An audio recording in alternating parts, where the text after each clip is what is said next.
मुख्यमंत्री पुष्कर सिंह धामी का 3 साल का कार्यकाल हुआ पूरा, कहा देवभूमि के विकास के लिए निरंतर समर्पित होकर किया कार्य, माफियाओं पर नकेल कसकर प्रदेशवासियों के भविष्य को किया सुरक्षित।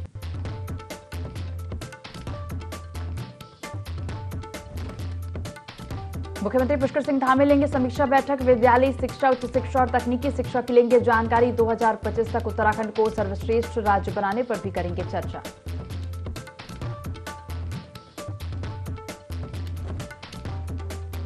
आरएसएस प्रमुख मोहन भागवत ने ऋषिकेश में माधव सेवा विश्राम सदन का किया लोकार्पण। एम्स के तीमारदारों को सस्ती दरों पर मिलेगा खाना और आवास, मुख्यमंत्री पुष्कर सिंह धामी भी रहे मौजूद।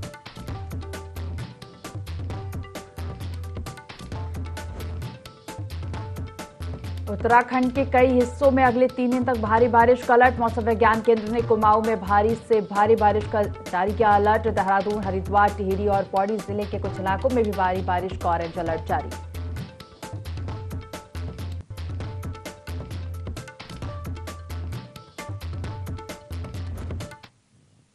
देवभूमि लाइव देख रहे हैं आप और मैं हूं आपके साथ दिव्या। बुलेटिन की शुरुआत करेंगे देहरादून से खबर के साथ। सीएम पुष्कर सिंह धामी का 3 साल का कार्यकाल पूरा हो गया। 3 साल में सीएम धामी ने कई महत्वपूर्ण फैसले लिए हैं। देवभूमि के विकास के लिए निरंतर समर्पित होकर कार्य किया, भ्रष्टाचार, नकल माफिया और दंगाइयों पर नकेल कसी, प्रदेशवासियों के भविष्य को भी सुरक्षित किया। सीएम पुष्कर सिंह धामी का 3 साल का कार्यकाल पूरा हो गया है। 3 साल में सीएम पुष्कर सिंह धामी ने कई महत्वपूर्ण फैसले भी लिए।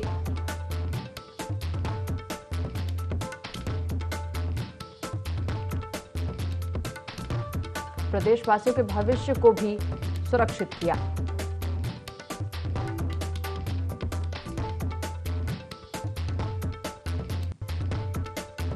सीएम पुष्कर सिंह धामी का 3 साल का कार्यकाल पूरा हुआ। 3 साल में सीएम धामी ने कई महत्वपूर्ण फैसले भी लिए हैं।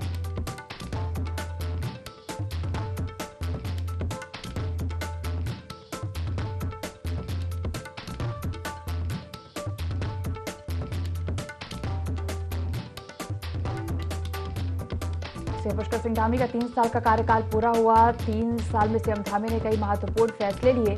आपको बता दें, देवभूमि के विकास के लिए निरंतर समर्पित होकर कार्य किया, भ्रष्टाचार, नकल माफिया और दंगाइयों पर नकेल कसी है, प्रदेशवासियों के भविष्य को भी सुरक्षित किया।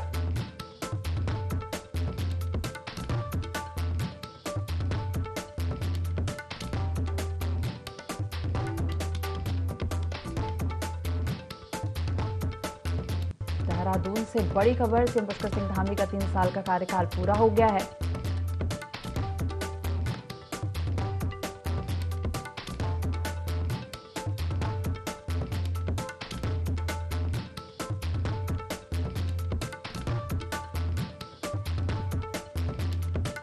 पुलिस पर ज्यादा जानकारी लेंगे, सहयोगी विनय हमारे साथ जुड़ गए। विनय, सीएम पुष्कर सिंह धामी का 3 साल का कार्यकाल पूरा हो गया है। कई महत्वपूर्ण फैसले सीएम धामी ने 3 साल में लिए हैं।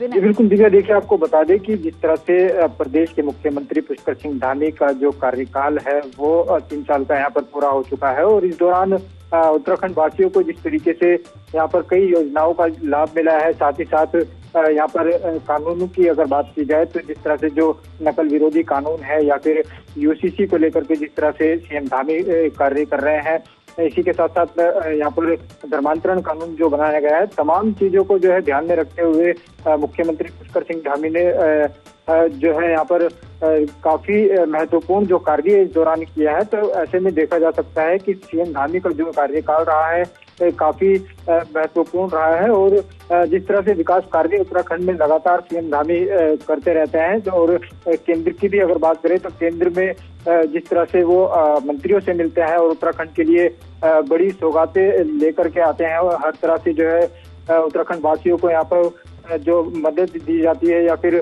जो है योजनाएं जो उनके लिए लाई जाती है उत्तराखंड वासियों के लिए। तो ऐसे में सीएम धामी का यही प्रयास है कि 2025 तक किस तरह से जो है उत्तराखंड को विकसित बनाया जा सके। जी तो 3 साल के कार्यकाल में सीएम पुष्कर सिंह धामी ने कई फैसले लिए। इसके साथ ही उत्तराखंड को पूर्ण आत्मनिर्भर बनाने के लिए सीएम संकल्पित हैं।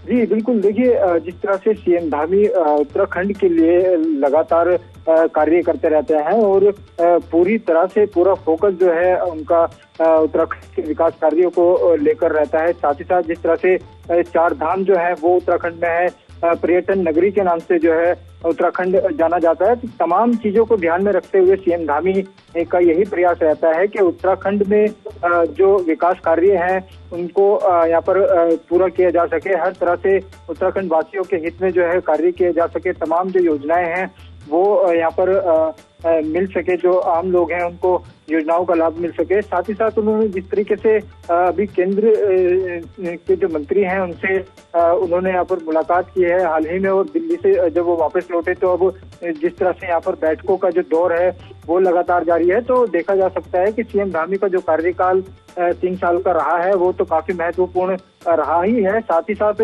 आगे के लिए भी जो है सीएम धामी इसी तरीके से जो है कार्य करते हुए नजर आएंगे और जनता की कसौटी पर खरे उतरेंगे। जी जयवीरा, तमाम जानकारी साझा करने के लिए आपका धन्यवाद।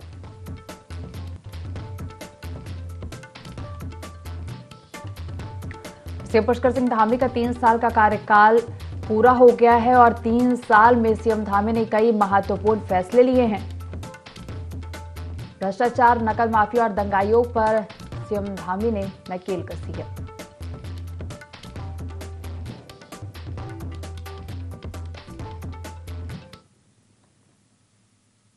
खबरों में आगे बढ़ेंगे। विकास नगर में अव्यवस्थाओं को लेकर नगर पालिका के सामने धरना प्रदर्शन किया और नगर पालिका पर बैठक समय से नहीं करने का आरोप लगाया। साथ ही क्षेत्रीय विधायक पर जनता से कोई सरोकार नहीं रखने का भी आरोप लगाया।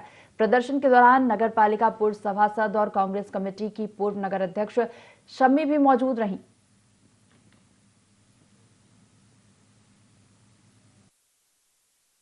बरसात प्रारंभ हो चुकी है। समीक्षा बैठक बरसात प्रारंभ होने के पश्चात हो रही हैं। जो बैठकें एक माह पूर्व होनी थी वो आज करी जा रही हैं।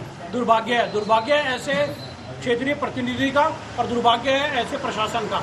या हर साल जो है नालियों की सफाई हुआ करती थी, झाड़ियों का कटान हुआ करता था, व्यवस्थाओं को दुरुस्त करने का प्रयास किया जाता था। आज मुख्य मार्ग पर फुटपाथ का कार्य चल रहा है, 3 महीने से ऊपर हो चुका।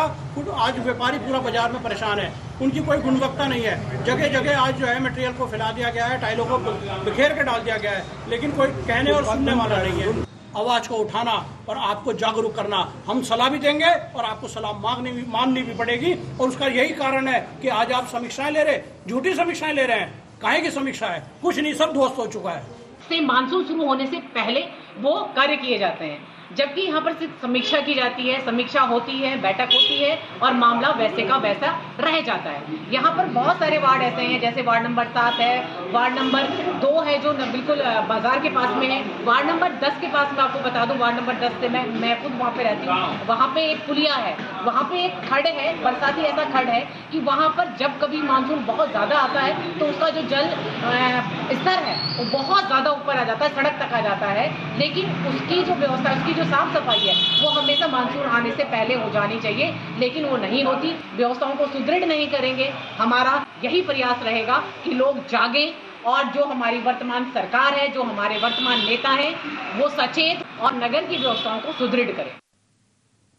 हल्द्वानी शहर में लगातार हो रही बरसात के चलते सड़कों पर जलभराव की स्थिति पैदा हो गई है। वहीं पुलिस अधिकारियों ने लोगों को चेतावनी दी है कि जहां पर जलभराव अधिक हो गया है उस नदी नाले को पार न करें। एसडीआरएफ को भी अलर्ट रहने के निर्देश दिए गए हैं।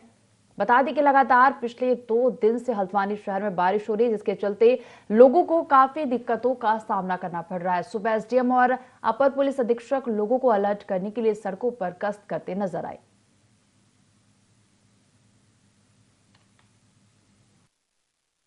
में मानसून का आगमन हो चुका है और पहाड़ी प्रदेश होने का यहाँ मानसून के दौरान कुछ आपदा की घटनाएं होने की संभावना रहती है।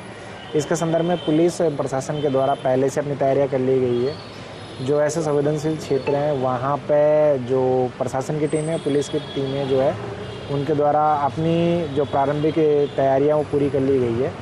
अगर किसी जगह मार्ग बंद होता है तो उसको किस प्रकार से खोलना है, और अगर किसी जगह अतिवृष्टि या किसी और तरीके की दिक्कत आती है तो उसमें जनता के सुरक्षा के लिए क्या क्या प्रावधान करने हैं, उसके संदर्भ में हमारी तैयारी पूरी होती है। टनकपुर में तवाघाट नेशनल हाईवे मेंधार चूल्हा से 16 किलोमीटर दूर रावती पुल के पास भूस्खलन की खबर सामने आई है, जहां पहाड़ी से सबसे बड़ी चट्टान टूटकर काली नदी में समा गई। स्थानीय और एसएसबी जवानों की सतर्कता से बड़ा हादसा होने से टला है। लैंडस्लाइड से कुछ मीटर नीचे ही झूला पुल बना है। थोड़ी सी भी चट्टान कुछ नीचे गिरने से झूला पुल क्षतिग्रस्त हो सकता था।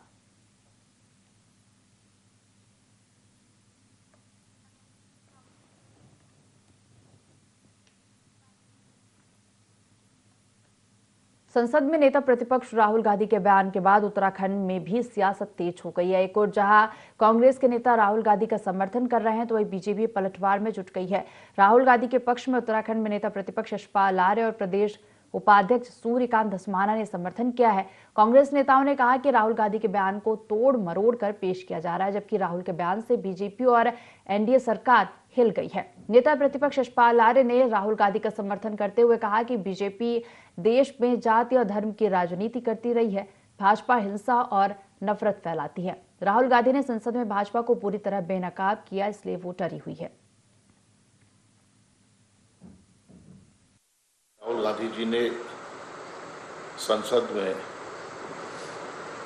अपने भाषण में हिंदू होने का मतलब निर्भीक निडर होना, साहसी होना, अहिंसक होना, प्रेम पूर्ण होना, सत्य पर विश्वास करना, अच्छाई के साथ अन्याय के विरोध में खड़ा होना, उनके वक्तव्य में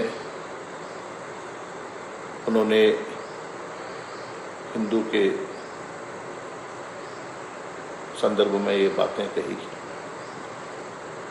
लेकिन भारतीय जनता पार्टी के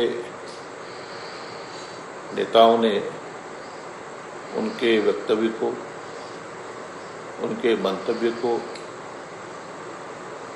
गलत तरीके से पेश किया है और बीजेपी इसी तरह से देश में जाति और धर्म की राजनीति करती रही है। बीजेपी हिंसा और नफरत फैलाती है। गांधी परिवार का अगर इतिहास आप लोग देखेंगे तो स्वयं नेहरू जी ने एक बार कहा था कि मैं एक्सीडेंटल हिंदू हूं। ये परंपरा तब से शुरू होकर आई है। उनके नाना जी कह रहे हैं कि साहब मैं एक्सीडेंटल हिंदू हूं। तो उसी जो उनकी पुरानी पीढ़ी है, उस पीढ़ी की परंपरा को, हिंदू विरोधी परंपरा को राहुल गांधी जी ने अपने चरित्र में उसको समा करके पार्लियामेंट के अंदर और देश के 140 करोड़ नागरिकों के सामने ये प्रदर्शित किया कि हमारी पूरी पीढ़ी हिंदू विरोधी थी और हम भी हिंदू विरोधी हैं। और जिस तरह की टिप्पणी की गई, मतलब उनकी टिप्पणी से तो ये बिल्कुल साफ साफ और स्पष्ट प्रदर्शित होता है कि इस देश का जो हिंदू है, जो इस देश का बहुसंख्यक है, जो इस देश को सनातन को मानता है, उसको वो उग्रवादी और आतंकवादी की श्रेणी में ले जा रहे हैं। खबरों में आगे बढ़ेंगे। राहुल गांधी के हिंदुओं को लेकर संसद में दिए गए बयान पर प्रतिक्रिया देते हुए शंकराचार्य अभिमुक्तेश्वरानंद सरस्वती ने कहा कि कोई भी राजनीतिक दल सच्चा हिंदू हितैषी नहीं है। कोई भी राजनीतिक दल अभी तक हिंदू धर्म में दर्जा प्राप्त गौ माता के लिए गौ रक्षा कानून नहीं ला पाया है।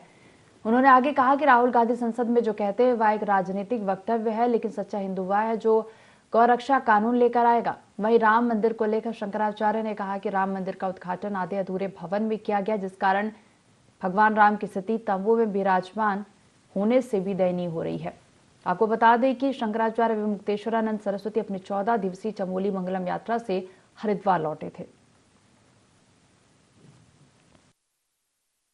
भाई हम यही कह रहे हैं कि जब हिंदू की बात चलती है संसद में तो होड़ लग जाती है कौन बड़ा हिंदू हितैषी। हम ये कहते हैं कि हिंदू हितैषी वो जो हिंदुओं का दुख दूर करे, और हिंदुओं का सबसे बड़ा दुख ये है कि सरकार प्रायोजित गौ हत्या हो रही है, गाय का मांस एक्सपोर्ट किया जा रहा है, लाइसेंस दिए जा रहे हैं, बूचड़खानों को आधुनिक बनाया जा रहा है। तो ये अगर हिंदू हितैषी कोई भी राजनीतिक दल है भारत का सचमुच, तो उसको गौ रक्षा का बिल लेकर के आना चाहिए, उसको पास कराना।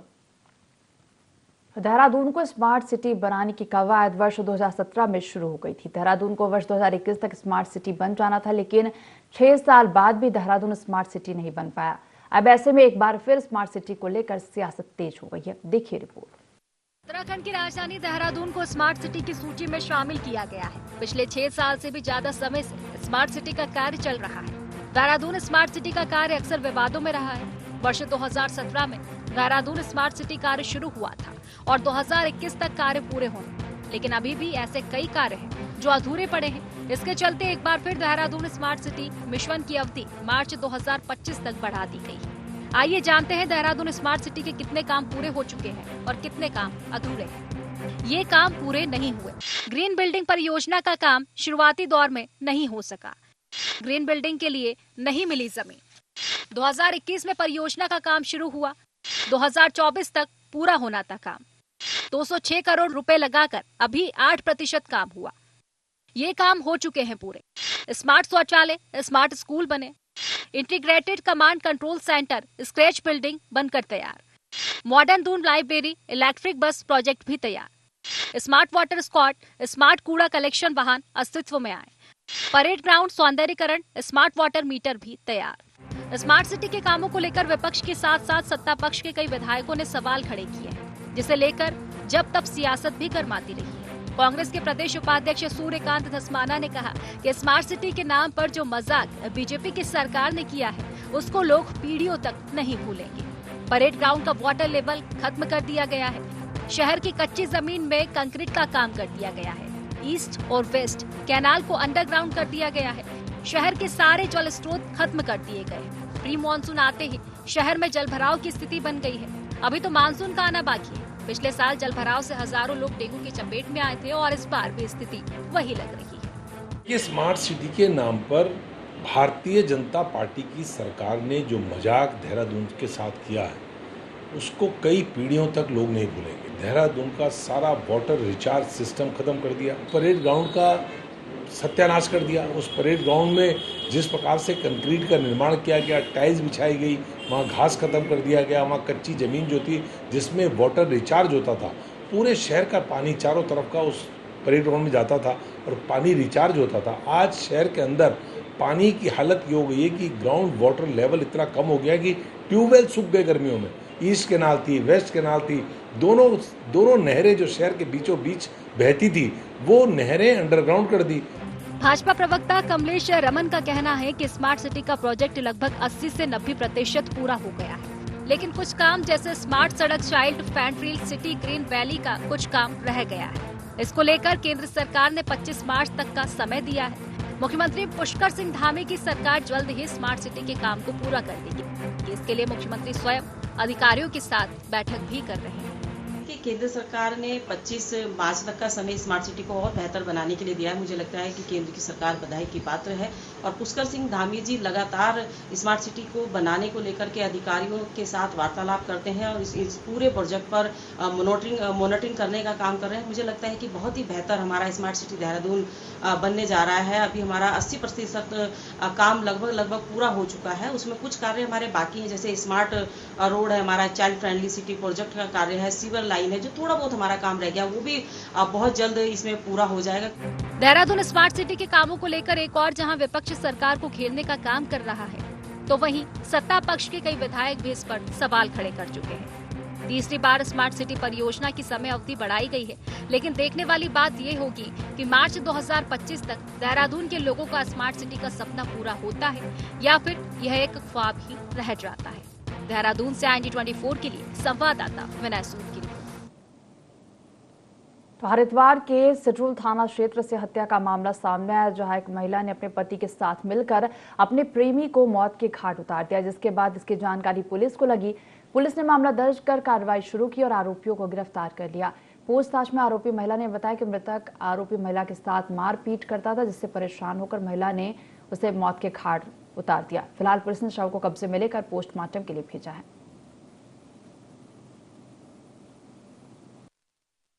एक व्यक्ति की लाश उसके घर में पड़ी हुई थी और काफ़ी खटखटाने के बाद भी वो बाहर नहीं आया, तो काफ़ी सड़ी गली हालत में उसकी डेड बॉडी प्राप्त हुई थी। तत्काल उसके संबंध में पुलिस के द्वारा जो उसके परिजन हैं उनको अवगत कराया गया और उनके परिजनों की तहरीर पर ही जो मृतक है लक्ष्मण सिंह, विवाहिता, ये अपने प्रेमी के साथ यहाँ रह रही थी। विवाहिता ने अपने पति के साथ मिलकर अपने प्रेमी की हत्या करके उसको यहीं पर बंद करके वो लोग चले गए थे। पुलिस ने तत्काल एक टीम गठित करने के बाद ही इन लोगों की अरेस्टिंग भी गई है। तो दोनों ही अभियुक्त हैं, इसमें विवाहिता मधु और उसके हस्बैंड को पुलिस के द्वारा अरेस्ट किया गया है और उनको न्यायिक अभिरक्षा में भेजा जा रहा है। उधम सिंह नगर जनपद के पुलभट्टा थाने में तैनात एएसआई की करंट लगने से मौत हो गई। गंभीर अवस्था में दरोगा को आनंद फानन में इलाज के लिए निजी अस्पताल लाया गया, जहां चिकित्सकों ने उसे मृत घोषित कर दिया। पुलिसकर्मी की मौत की खबर से महकमे में शोक की लहर दौड़ गई। वही सूचना के बाद पुलिस अधिकारी भी मौके पर पहुंच गए, जिन्होंने शव को कब्जे में लेकर पोस्टमार्टम की कार्रवाई शुरू की। जिले के एसएसपी मंजूनाथ टीसी ने बताया कि थाना पुलभट्टा में तैनात अपर पुलिस निरीक्षक सुरेश पसबोला थाना परिसर की बैरक में रहते थे। उसी दौरान करंट लगने से उनकी मौत हो गई। एक दुखद सूचना प्राप्त हुई। अर्ली मॉर्निंग 8:30 के आसपास, 8:30 बजे के आसपास जो है हमारा पुलभट्टा थाना में तैनात हमारा एएसआई श्री सुरेश पसबोला जी है, तो वो अपना नित्य कर्म करके तो जूता सुखाने के लिए वो बाहर गया बैरक से। रात भर बारिश हैवी हुआ था उस एरिया में, तो खंबे के पास एक नॉर्मल खंबा है जिसमें स्ट्रीट लाइट लगा हुआ है, उस खंबे को इनका पैर लग गया है। तो उस हालत में पाया गया कि ये बिल्कुल धड़ करके आवाज़ आ गया। तुरंत आसपास के पुलिस वाले चले गए, उनको निकालने की कोशिश किया। ये देखा गया कि पैर चिपक गया था उनका खंबे और बिजली से झुलस रहे थे, तो तब जाके डंडे से तुरंत जो है उनको अलग कर लिया गया। तब तक वो बेहोशी मतलब नॉन रिस्पॉन्सिव हो चुके थे, तो तुरंत सीपीआर दे दिया गया पूरी टीम द्वारा। सरकारी गाड़ी में तत्काल जो है किच्चा हॉस्पिटल और तदोपरांत जो है गौतम हॉस्पिटल लेके गया। ये सब के बाद डॉक्टरों ने उनको मृत घोषित कर दिया गया है, ब्रॉड डेथ डिक्लेयर कर दिया। लक्सर के बहादुरपुर खादर में देर रात जमीनी विवाद को लेकर खूनी संघर्ष देखने को मिला और इस विवाद में एक व्यक्ति गंभीर रूप से घायल हो गया था, जहां इलाज के दौरान व्यक्ति की मौत हो गई, जिसके बाद ग्रामीणों और परिजनों ने शव लक्सर कोतवाली मार्ग पर रखकर चक्का जाम कर दिया। परिजन लक्सर चौकी प्रभारी को सस्पेंड आरोपियों की गिरफ्तारी के बाद दाह संस्कार मार्ग पर अड़े हैं, जिसके बाद मौके पर कई थानों की पुलिस और पीएसी भी पहुंची, लेकिन परिजन अपनी मांगों पर अड़े रहे, जिसके बाद कड़ी मशक्कत के बाद पुलिस ने ग्रामीणों और परिजनों को आश्वासन और समझाइश देकर मामला शांत करवाया।